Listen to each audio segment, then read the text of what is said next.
Hello,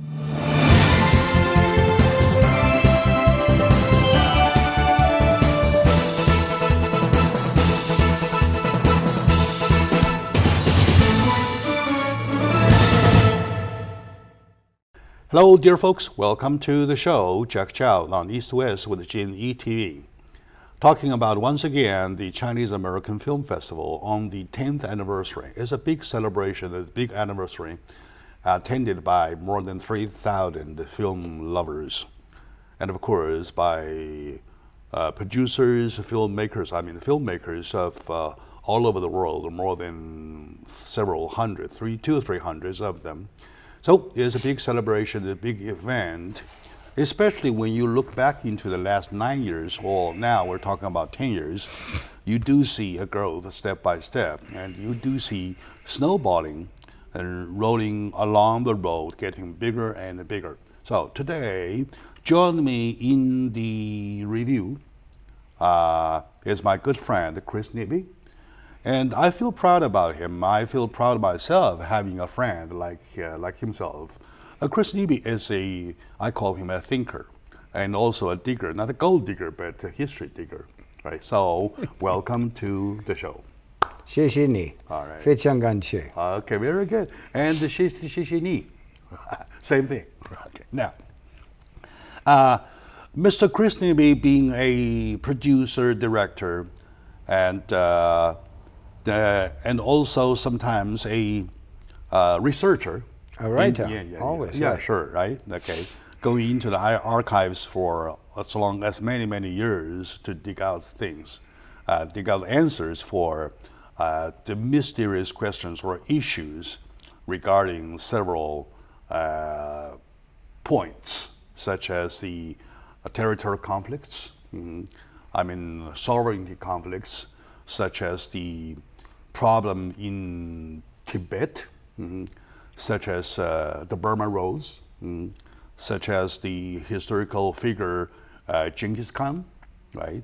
And many. Diaoyu Island. The Diaoyu Island, of course. Yeah. That's one of the major issues. So, your involvement with the film festival starting as early as 3 years ago with Dali, right. Your first one of the Mysterious China history series? Yeah, it was film number 7. I see. And I was invited by you to present it. I hadn't been aware of the Chinese American Film Festival before. And somebody, as a matter of fact, Christine Antonovich, invited me, introduced me to the Chinese American Film Festival. And then I submitted Dali, and I won Best Independent film because that was a 90-minute film. So, in other words, Dali is where you started? No, I started in Yunnan with film number 1, which was Shangri-La, Marco Polo's Shangri-La. I have now 15 finished films in the Mysterious China series. I see. With more to come. So, Dali is one of the Mysterious China series. That was number 7. I see. But to our eye, to the Chinese American Film Festival, was the first one. Dali was the first that made your exposure. Was the first one, and was also the opportunity to meet you. Oh, good. Okay, good. And I'm so glad that I'm doing this job. On this job, it is a privilege for me to come across all kinds of people, all kinds of brilliant thoughts, right? So that's why I get stronger and smarter every single day. I feel proud about it. So your involvement, starting from the point number 1 with your Dali, though, what award did you get that year? That was Best Independent Film. I see.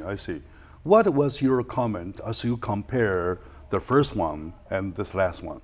The first one you were involved. The first one I was involved was at the DGA. It was very nice, and the crowd fit in. I didn't notice that it was overbooked already then. Yeah, way over.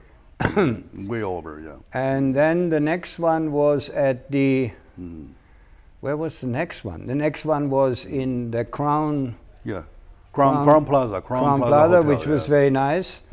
And You know, a dinner is very nice, but I realized that it is costly. But at least they had wine there, so you could get juiced up. Oh, I can say you're saying wine and wine again and again. Yes, you're a wine lover. Huh? Yes. Oh, that reminds me. Almost Thanksgiving time. I need to go get some wine for my friends. You see? Yeah, sure. Okay. Yeah, yeah. Very good. All right. So the year followed, which was the 2013, I guess, which Yes. was last year, right? What kind of award did you win? Also, best documentary for the that was for Tibet. That was for Tibet, which has been very well received. And even though it's very critical of the West, I'm very surprised, to tell you frankly. It's now playing across America on public TV, and I'm only getting positive feedback. And I'm surprised because, you know, this is totally contrary to what you hear normally about Tibet.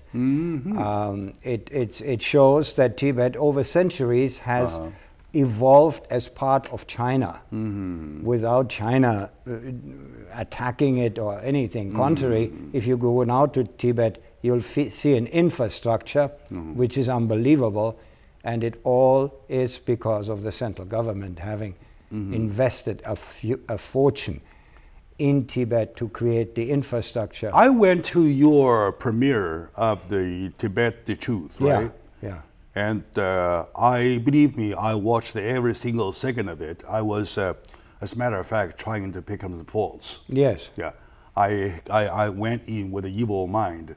Yeah, to look at it a positive angle. I mean a negative angle. Well, I end up seeing the positive things. I recall that in Tibet the Truth, you mentioned about the involvement in as early as Tang Dynasty.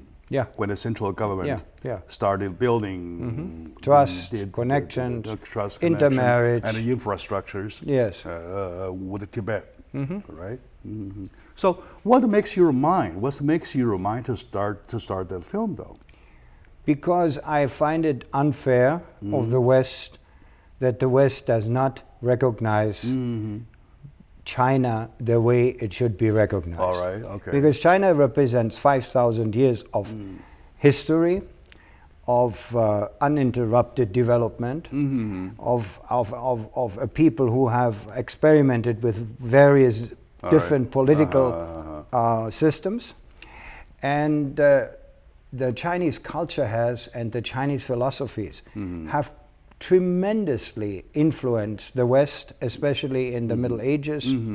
The Silk Road was a main factor of carrying Chinese thought west. I see. All this has been forgotten. World War II, it has been totally forgotten because of the subsequent, immediately following Cold War. I see. That China was an allied nation in World War II and suffered tremendously. And with the Axis powers, because Japan was associated with Hitler. You're talking about Tibet. Yeah, Tibet. But it all goes into the same. Sure. And so I'm tired of these constant negative reporting about China, and I feel since nobody is doing it, I am sort of embarking on kind of roll out your sleeves on a mission to address these subject matter like Tibet, like Diaoyu Island, and like, for example, in Burma Road, Flying Tigers. I'm addressing the fact that it was the Chinese people who made it possible for the Americans to fight from Chinese territory the Japanese aggressors. I see. The people don't know that. Okay. You know. So let's center ourselves with the Tibet the Truth. Yeah. Right. Okay. After the research, after the finding, after you put all the elements of the findings into the film Tibet the Truth, though, how do you, on the other side, portray the person, Dalai Lama, as he starting at the early 50s of last century? Very, very neutral, and exactly as it historically is correct. For example, it was very clear that the 1959 revolt in Tibet was financed and engineered by the CIA.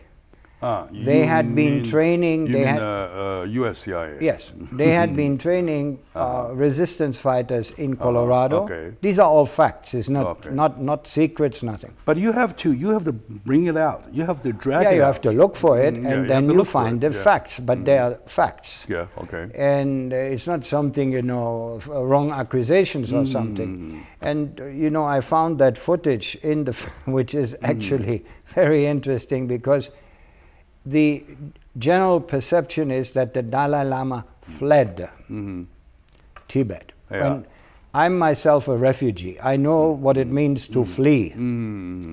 The footage in the film very clearly shows that the Dalai Lama was not fleeing. He was let go by Mao Zedong. And you can see he's riding with his entourage and is being filmed by Hollywood. How he's fleeing. Now, usually when you flee, you're not being filmed. Oh, yeah, of course. And he's on the horse with sunglasses, a scarf, very leisurely. And there's a big ceremony of welcoming. And on the other side of the border, you had hundreds and hundreds of journalists, and we are talking 1959.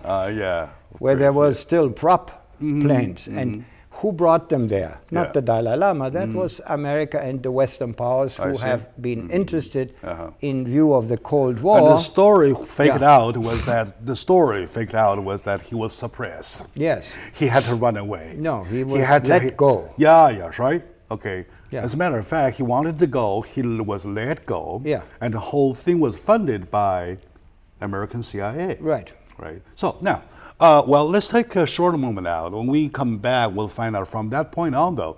I find it a very, very valuable finding to bring the fact out.